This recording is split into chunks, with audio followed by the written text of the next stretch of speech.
Hi friends, இன்றைக்கி நம்மளோட சேனலில் என்ன வீடியோ பார்க்க போகிறோம் அப்படின்னா, சூப்பரான டேஸ்டான எல்லோரும் விரும்பக்கூடிய தக்காளி சாதம் தான் நம்ம ஃப்ரெண்ட்ஸ் பார்க்க போகிறோம்.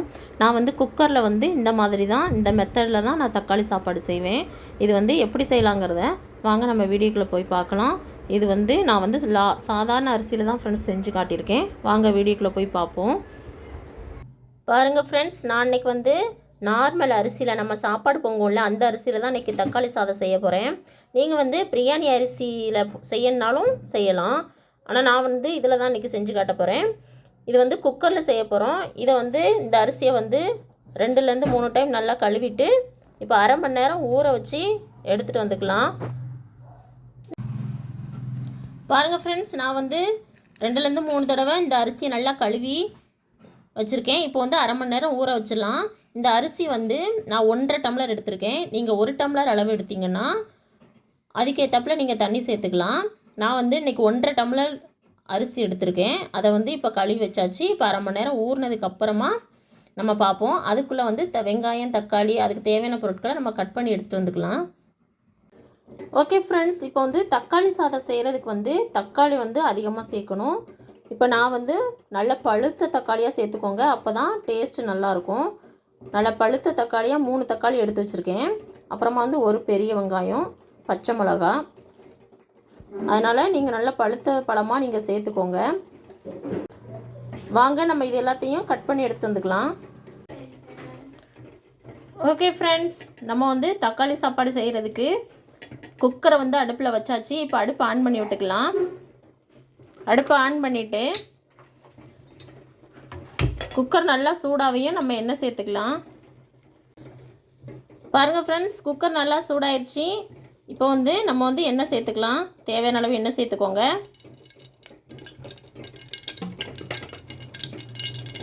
இப்போ எண்ணெய் நல்லா சூடாயிருச்சு. இப்போ ஒரு 1/4 டீஸ்பூன் அளவுக்கு சோம்பு சேர்த்துக்கலாம். அதுக்கப்புறமா ஒரு சின்ன துண்டு பட்டை, அப்புறமா சின்னதாக ஒரு பிரியாணி இலை, அப்புறமா 2 கல்பாசி. இவ்வளோதான். இப்போ இந்த ஸ்பைசஸ்லாம் நல்லா பொரிஞ்சதுக்கப்புறமா நம்ம ஒரு பெரிய வெங்காயம் எடுத்து வச்சுருந்தோம்ல, அதை இந்த நீளமாக கட் பண்ணி எடுத்துகிட்டு வந்துக்கோங்க. அதை இதோட சேர்த்துக்கலாம்.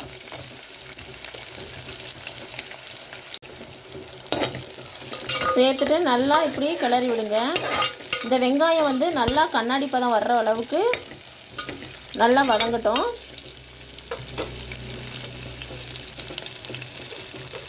இப்போ இதோட நான் 2 பச்சை மிளகாய் இந்த மாதிரி கட் பண்ணி வச்சுருக்கேன். இதோட சேர்த்துக்கலாம். காரம் கம்மியாக வேணும் அப்படின்னா நீங்கள் 1 பச்சை மிளகாய் சேர்த்தா போதும்.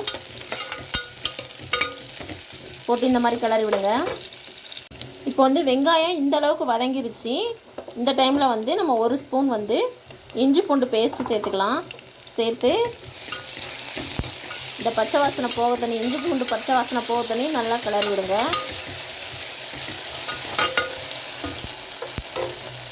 இப்போ இதோட நான் இந்த அளவுக்கு கொத்தமல்லி தழை எடுத்து வச்சுருக்கேன். அதை இதோட சேர்த்துக்கலாம். புதினா இருந்துச்சுன்னா அதையும் சேர்த்துக்கோங்க. நான் புதினா சேர்க்கலை, கொத்தமல்லி மட்டும்தான் சேர்த்துருக்கேன். சேர்த்து நல்லா கிளறி விடுங்க.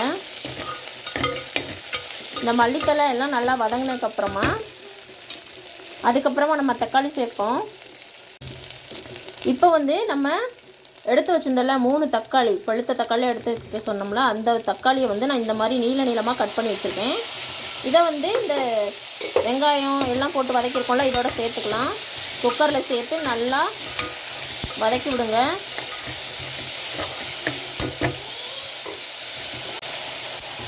இந்த டைமில் கொஞ்சோண்டு கல் உப்பு சேர்த்துக்கோங்க. சேர்த்து இந்த தக்காளி வதங்க தண்டியும் நல்லா கிளறி விடுங்க. இப்படி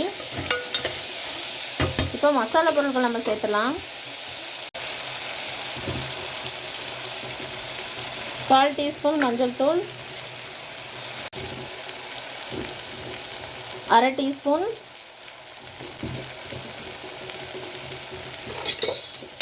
சிக்கன் மசாலா சேர்த்துக்கோங்க. சேர்த்து நல்லா கிளறி விடுங்க. அதுக்கப்புறமா 1/4 டீஸ்பூன் அளவுக்கு தனி மிளகாய்த்தூள். நீங்கள் வந்து காரம் அதிகமாக வேண்டாம் அப்படின்னா நீங்கள் வந்து மிளகாத்தூளை வந்து நீங்கள் போடாமல் கூட நீங்கள் செய்யலாம். நான் இந்தளவுக்கு சேர்த்து நல்லா கிளறி விடுங்க. நீங்கள் சிக்கன் மசாலா இல்லைனா மட்டன் மசாலா அந்த மாதிரி நீங்கள் எந்த இதுனாலும் சேர்த்துக்கலாம். எதுவுமே இல்லைன்னா நீங்கள் கரம் மசாலா கூட ஒரு பிஞ்சளவு இல்லை 1/4 டீஸ்பூன் சேர்த்தாலே போதும். இப்போ வந்து எண்ணெய் நல்லா பிரிஞ்சு வந்ததுக்கப்புறமா இப்போ வந்து நம்ம எத்தனை டம்ளர் அரிசி எடுத்து வச்சுருக்கோமோ அதுக்கு ஏற்றப்பல இப்போ தண்ணி சேர்த்துக்கலாம். நான் 1.5 டம்ளர் அரிசி எடுத்து வச்சுருந்தேன். அப்போது 3 டம்ளர் தண்ணி சேர்க்கணும்.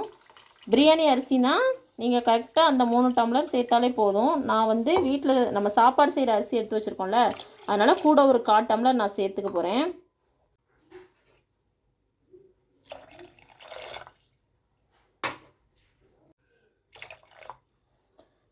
நான் எக்ஸ்ட்ரா ஒரு 1/4 டம்ளர் சேர்த்துருக்கேன். ஏன்னா நம்ம வீட்டில் செய்கிற அரிசி வந்து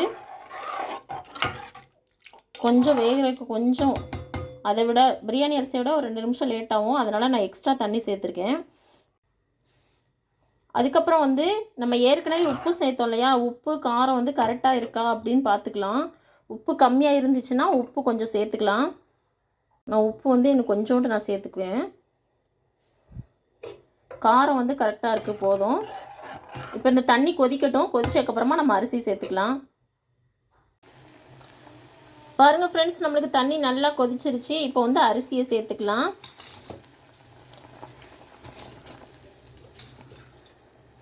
நம்ம எடுத்து வச்சுருக்கிற அரிசி எல்லாத்தையுமே இதோட சேர்த்துக்கலாம். ஓகே ஃப்ரெண்ட்ஸ், நம்ம அரிசியை சேர்த்தாச்சு. ஒரு கிளறு அப்படியே கிளறி விட்டு ஒரு கொதி வரையும் நம்ம இப்போ குக்கரை மூடி வச்சிடலாம். பாருங்கள் ஃப்ரெண்ட்ஸ், இந்த அளவுக்கு கொதி வந்துருச்சு. இப்போ வந்து நம்ம குக்கரை மூடி போட்டு மூடி வச்சிடலாம்.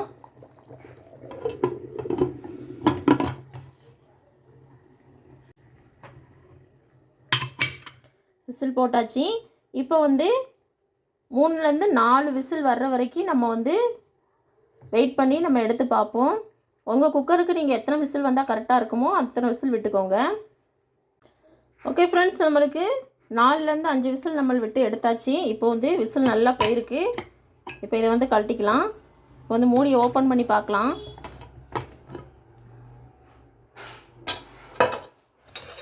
பார்த்தீங்களா ஃப்ரெண்ட்ஸ், எவ்வளோ சூப்பராக வந்திருக்கு நம்மளுக்கு.